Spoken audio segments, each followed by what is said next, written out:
안녕하세요. 반려동물의 눈 건강을 책임지는 수의사 안정희입니다.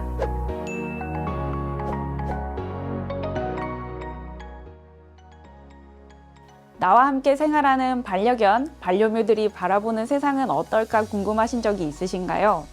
사람인 우리가 보는 세상과 강아지, 고양이들이 보는 세상은 같을까요? 다를까요? 결론부터 말씀드리면 다릅니다. 그렇다면 과연 사람과 반려동물의 눈은 어떻게 다른지 오늘 이 시간에 알려드릴 거고요. 더불어 소중한 반려동물을 괴롭히는 눈병에 관해서도 여러분들의 궁금증을 시원하게 풀어드리도록 하겠습니다. 강아지, 고양이의 눈은 사람보다 검은 눈동자가 훨씬 큽니다. 시추, 퍼그와 같이 입이 짧은 단두종들은 흰자가 보이는 경우가 종종 있으나 푸들이나 포메라니안 같은 대부분의 강아지들은 흰자가 보이지 않고 까만 눈동자만 보이는 경우가 많지요. 사람과 달리 강아지, 고양이의 각막이 훨씬 크기 때문입니다. 이렇게 동물들이 사람에 비해서 눈동자가 큰 데는 이유가 있습니다. 야생에서 살아남아야 했던 동물들이 사냥을 하기 위해서는 이제 눈을 쓱쓱 돌려서 사냥물을 찾아야 하는데 아무래도 흰자가 보이게 되면 눈을 좌우로 돌릴 때 상대가 더 잘 알아차리게 되죠. 그러면 사냥에 불리해 줄 수밖에 없습니다. 야생에서 더욱 더 잘 살아남기 위해서 유리한 방향으로 강아지, 고양이들이 진화를 한 것이라고 보시면 됩니다. 이번에는 안구 크기는 어떤지 살펴보겠습니다. 각막의 크기는 강아지, 고양이들이 사람보다는 크지만 실제로 전체 안구의 크기는 사람이 조금 더 큰 편입니다. 자, 여기서 주목할 점은 사람은 성인이라면 대부분 안구 사이즈가 비슷비슷하지요. 근데 강아지들은 대형견인 리트리버와 소형견인 말티즈의 안구 사이즈가 꽤 차이가 납니다. 그래서 모든 강아지가 사람보다 눈이 작다고 말씀드릴 수는 없고요. 대체로 일반적으로는 소형견들은 사람보다는 눈이 작다고 할 수 있습니다. 강아지, 고양이의 눈의 외형을 비교를 해보자면 대표적으로는 이제 동공 모양이 다르다고 보시면 됩니다. 강아지는 사람의 눈과 비슷하게 동공이 동그란 반면에 고양이들은 위아래로 이제 길쭉한 타원형의 동공을 가지고 있는데요. 요 이제 동공을 저희가 세로형 동공이라고 말합니다. 세로 동공이 둥근 동공이랑 다른 점은 빛이 눈 안에 들어가는 양 조절이 용이하다는 것입니다. 그래서 밤에도 고강도의 시야를 확보를 할 수 있다는 장점이 있습니다. 근데 이제 초점을 맞출 때는 둥근 동공보다는 불리할 수 있습니다. 이제 세로 동공을 가지고 있는 동물들은 대부분은 포식자들이기 때문에 먹이를 추적할 때 풍경을 볼 필요가 없기 때문에 이렇게 진화한 것으로 보입니다. 염소 등의 초식 동물은 양옆으로 길쭉한 동공을 가지고 있습니다. 그 이유는 풀을 먹으면서도 자신을 잡아먹으러 오는 포식자가 없는지 있는지 좌우로 계속 눈치를 봐야 하기 때문입니다. 이렇게 동물의 종마다 동공의 모양이 다른 이유는 신체 근육 배열 차이 때문인데요. 사람과 반려동물의 눈 또 다른 점은요. 바로 강아지, 고양이들은 눈 뒤쪽에 있는 망막이라는 구조물에 반사판이라는 구조물이 하나 더 있다는 겁니다. 우리 반려동물들을 사진을 찍을 때 집에서 이제 플래시를 터뜨려서 찍게 되면 눈 뒤에 초록색, 노란색 등의 색깔로 번쩍하는 것 한 번쯤 다들 보셨죠? 반사판이 있기 때문에 바로 이런 현상들이 일어나는 건데요. 이 반사판이 하는 역할 자체는 어두울 때 적은 빛을 이용을 해서 앞을 더 잘 볼 수 있게 합니다. 자, 이 강아지는 반사판 색깔이 노란색이네요. 가장 흔한 색깔이 노란색이고요. 이 밖에도 주황색이나 초록색, 파란색 등도 있습니다. 여러분과 함께 사는 반려견, 반려묘들의 반사판 색깔이 궁금하시다면 밤에 핸드폰으로 플래시를 터뜨려서 사진을 찍어보시면 확인하실 수 있습니다. 어두울 때도 동물들이 야생에서 잘 다닐 수가 있는 이유가 바로 이 반사판으로 들어간 빛이 다시 반사되어 앞으로 나오면서 그 빛을 이용해서 밤에도 앞을 볼 수 있게 하기 때문입니다. 반사판은 우리와 함께 생활하는 반려견이나 반려묘뿐만 아니라 대부분의 야생 생활을 하는 동물들도 가지고 있다고 보시면 됩니다. 우리가 살아가는 데 있어 색깔은 매우 큰 부분을 차지합니다. 온갖 미적인 부분은 물론 계절의 변화를 느낄 때도 색의 영향이 큽니다.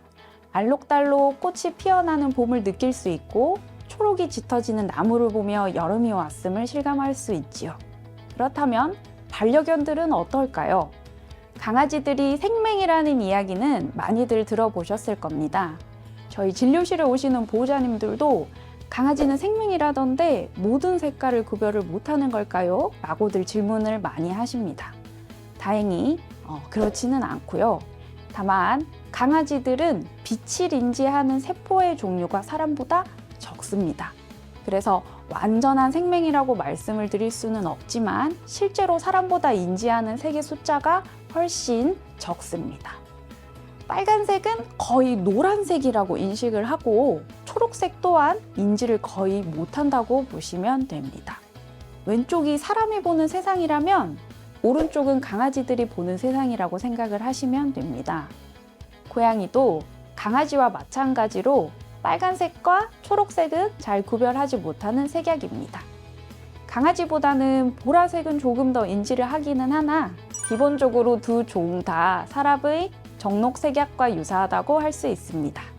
아주 색깔을 구별을 못하는 것은 아니지만 반려견, 반려묘들이 보는 세상은 사람이 우리가 보는 것처럼 다채로운 세상은 아닙니다. 이쯤 되면 우리 반려견, 반려묘들의 시력은 어떨지 궁금하실 것 같은데요. 사람은 시력을 1.0, 1.5 이렇게 숫자로 표현을 합니다. 사실 반려견, 반려묘들의 시력을 이렇게 사람의 시력과 1대1로 비교하여 숫자로 정확하게 표현하기는 힘듭니다. 그래도 대략 숫자로 표현을 해보자면 평균적으로 고양이들은 0.2 정도, 강아지들은 0.27 정도로 볼 수 있습니다. 어떤가요? 생각보다 시력이 그렇게 좋지는 않지요. 강아지, 고양이들은 멀리 보는 능력이 사람보다는 떨어집니다. 이제 흔히들 말하는 근시라고 보시면 되시는데 아주 멀리 있는 사물은 알아차리기가 힘듭니다. 비록 근시인 눈을 가졌지만 사람보다 청각과 후각은 훨씬 뛰어납니다. 물건이나 사람을 구별할 때도 시력도 물론 사용하지만 후각도 함께 사용합니다.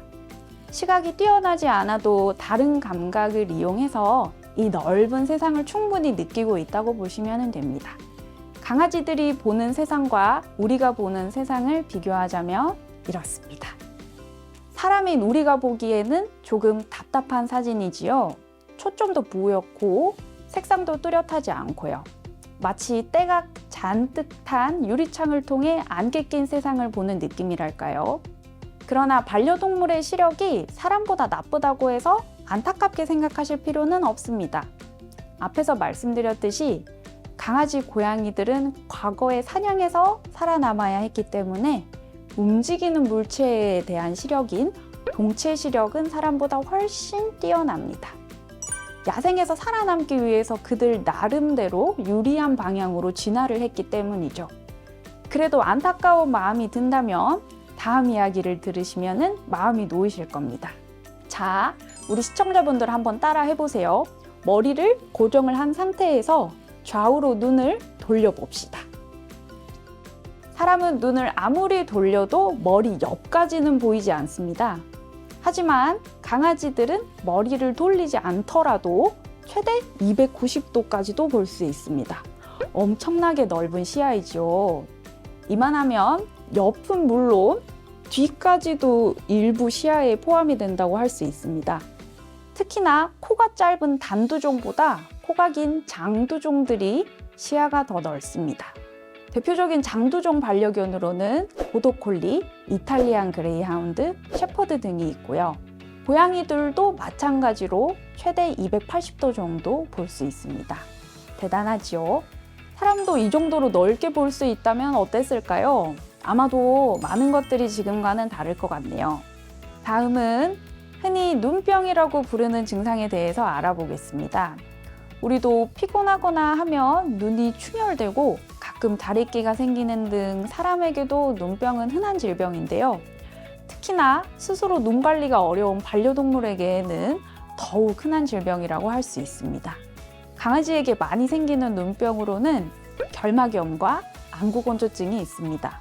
결막염은 눈의 가장 겉을 감싸고 있는 흰자 부위인 결막에 염증이 생기는 질환입니다.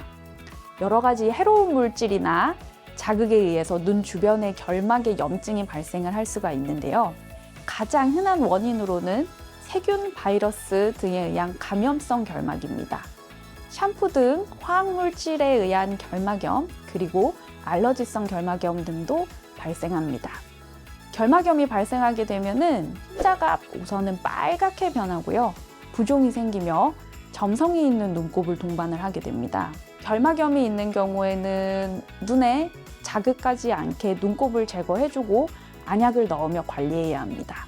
반려견, 반려묘들이 눈이 간지럽다고 긁다가 상처가 생기는 경우가 많기 때문에 치료하는 동안에 네칼라는 필수입니다. 이러한 눈병을 예방하기 위해서는 안구와 안구 주변에 있는 위생을 깨끗하게 유지해 주시는 것이 가장 좋습니다. 눈곱을 제때 제거해주지 않으면 주변 피부와 털에 눌러붙어 눈곱으로 인해서 오히려 눈 주변 피부가 망가지는 경우가 생깁니다. 부드러운 천이나 화장솜 등으로 눈곱을 제거해 주시고요. 인공 눈물을 자주 넣어주시면 우리 반려견, 반려묘들의 눈 건강에 도움이 됩니다. 안구 건조증 때문에 눈병이 생기는 경우도 흔한데요.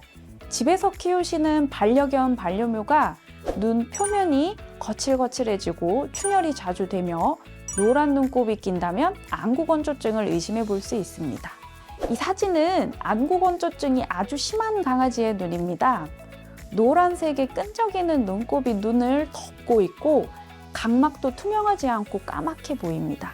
깨어있는 동안에는 사람이든 동물이든 무의식적으로 눈을 깜빡이게 되지요. 이때 눈꺼풀을 깜빡깜빡하면서 눈물을 눈 표면에 펴발라주는 역할을 하게 되는데요. 충분히 눈물이 나오지 않으면 눈꺼풀이 왔다 갔다 하며 미세하게 스크래치가 생기고 염증이 생길 수 있습니다. 심한 경우에는 각막이 까맣게 변해 시력이 저하되거나 눈에 상처가 생길 수도 있으니 결코 가볍게 여기시면 안 됩니다. 안구 건조증은 다른 질환들처럼 치료를 하면 낫는 질환이 아닙니다. 안약을 넣으면 좋아졌다가 관리를 안 하기 시작하면 또 금방 나빠지기 때문에 꾸준히 관리하는 질환이라고 생각하셔야 합니다.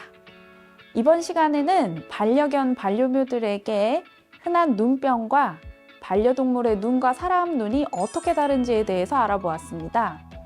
사람과 같으면서도 다른 점이 의외로 많지요. 새롭게 알게 된 사실도 있으실 테고요. 재미있고 유익한 시간이었기를 바라며 지금까지 수의사 안정이었습니다. 다음 시간에 더 알찬 강의로 찾아오겠습니다. 감사합니다.